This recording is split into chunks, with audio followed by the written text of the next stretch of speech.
Welcome to day 23 of our Lent reflections, again taken from this book by Ros Clark, 40 Women. And the lady that we're thinking of today is called Abigail. And Abigail's story can be found in the book of 1 Samuel, and we're going to read from chapter 25. Now Samuel died, and all Israel assembled and mourned him. They buried him at his home in Ramah. Then David got up and went down to the wilderness of Paran. There was a man in Maon whose property was in Carmel. The man was very rich. He had 3,000 sheep and 1,000 goats. He was shearing his sheep in Carmel. Now the name of the man was Nabal, and the name of his wife was Abigail. The woman was clever and beautiful, but the man was surly and mean. He was a Calebite.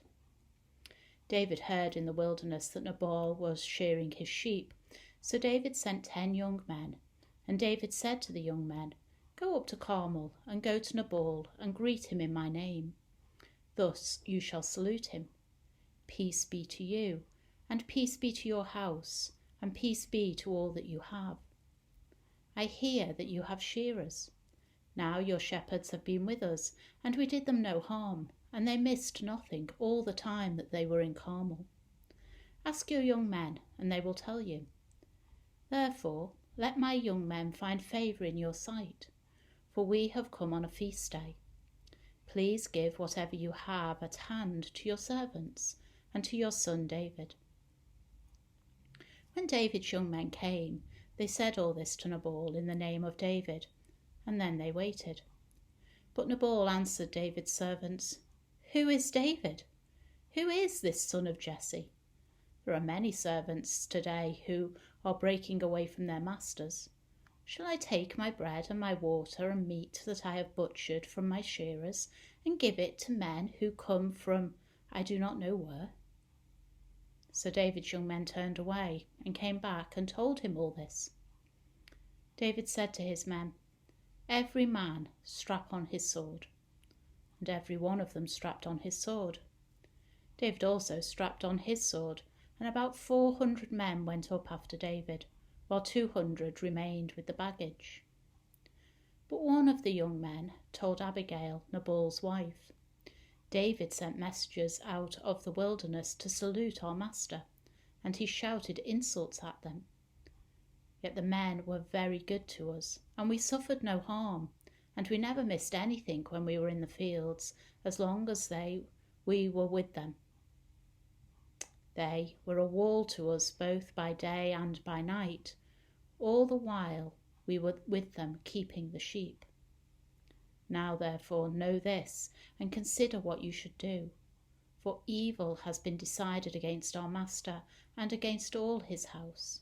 He is so ill-natured that no one can speak to him." Then Abigail hurried and took 200 loaves, 2 skins of wine, 5 sheep ready dressed, 5 measures of parched grain, 100 clusters of raisins, and 200 cakes of figs. She loaded them on donkeys and said to her young men, "Go on ahead of me, I am coming after you." But she did not tell her husband Nabal. As she rode on the donkey and came down under cover of the mountain, David and his men came down toward her, and she met them. Now David said, "Surely it was in vain that I protected all that this fellow has in the wilderness, so that nothing was missed of all that belonged to him. But he has returned me evil for good. God do so to David, and more also, if by morning I leave so much as one male of all who belong to him." When Abigail saw David, she hurried and alighted from the donkey and fell before David on her face, bowing to the ground. She fell at his feet and said, "Upon me alone, my lord, be the guilt. Please let your servant speak in your ears, and hear the words of your servant. My lord, do not take seriously this ill-natured fellow Nabal, for as his name is, so is he. Nabal is his name, and folly is with him. But I, your servant, did not see the young men of my lord whom you sent. Now then, my lord, as the Lord lives, and as you yourself live, since the Lord has restrained you from blood guilt and from taking vengeance with your own hand. Now let your enemies and those who seek to do evil to my Lord be like Nabal. And now let this present that your servant has brought to my Lord be given to the young men who follow my Lord. Please forgive the trespass of your servant, for the Lord will certainly make my Lord a sure house, because my Lord is fighting the battles of the Lord. And evil shall not be found in you so long as you live. If anyone should rise up to pursue you and to seek your life, the life of my Lord shall be bound in the bundle of the living under the care of the Lord your God. But the lives of your enemies he shall sling out as from the hollow of a sling. When the Lord has done to my Lord according to all the good that he has spoken concerning you, and has appointed you prince over Israel, my Lord shall have no cause of grief, or pangs of conscience, for having shed blood without cause, or for having saved himself. And when the Lord has dealt well with my Lord, then remember your servant. David said to Abigail, Blessed be the Lord, the God of Israel, who sent you to meet me today. Blessed be your good sense, and blessed be you, who have kept me today from blood guilt and from avenging myself by my own hand.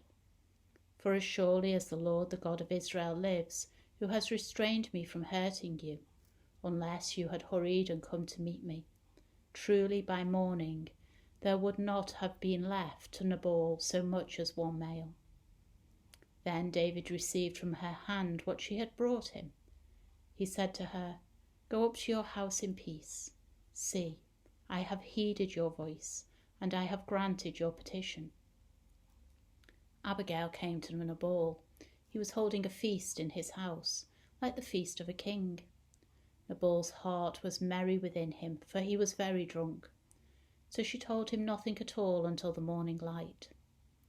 In the morning, when the wine had gone out of Nabal, his wife told him these things, and his heart died within him. He became like stone. About 10 days later, the Lord struck Nabal, and he died.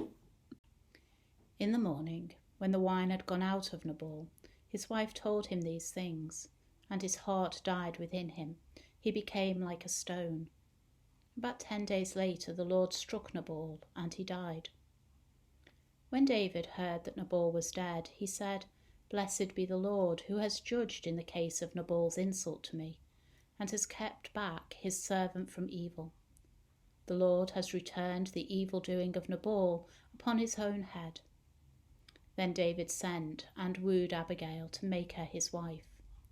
When David's servants came to Abigail at Carmel, they said to her, David has sent us to you to take you to him as his wife.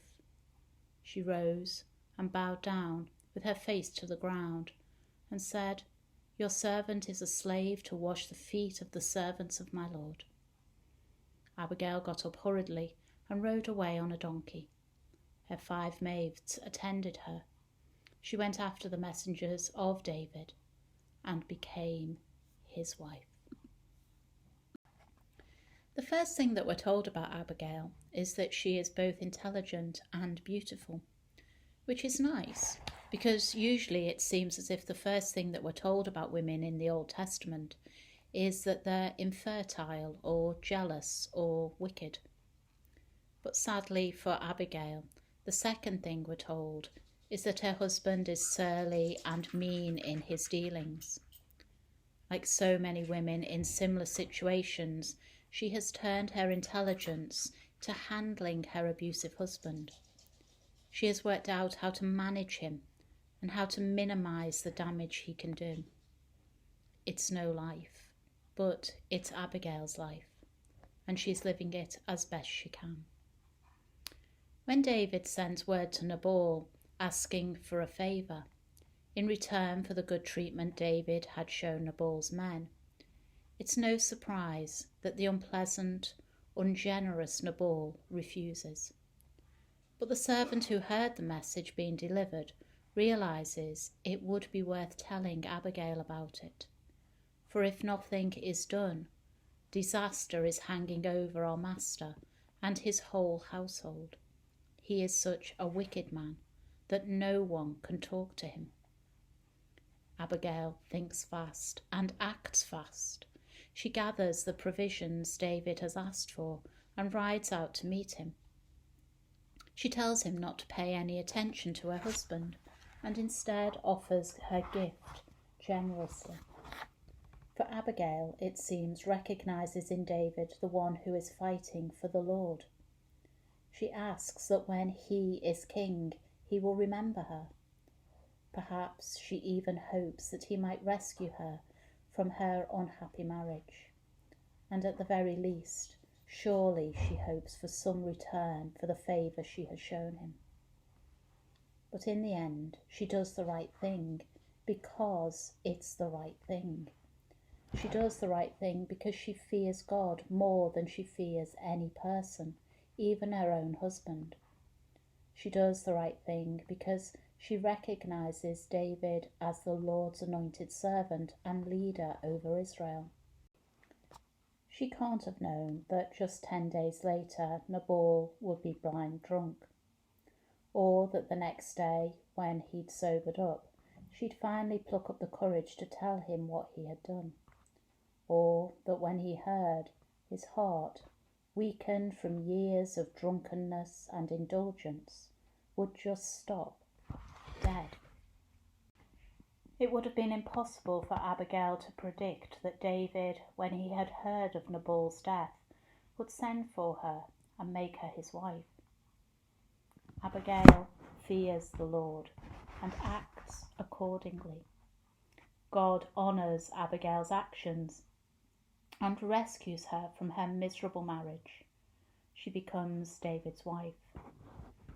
But as we're told, David already has one wife, Ahinoam, living with him in his camp, and another, Michal, currently in the household of another man. Marriage to David was not always a bed of roses either, but I dare say Abigail, with all her intelligence, learned how to handle her second husband just as she did her first. And I'm certain that Abigail, with all her courageous faith, made a habit of doing the right thing, no matter what. So, our reflection points for today.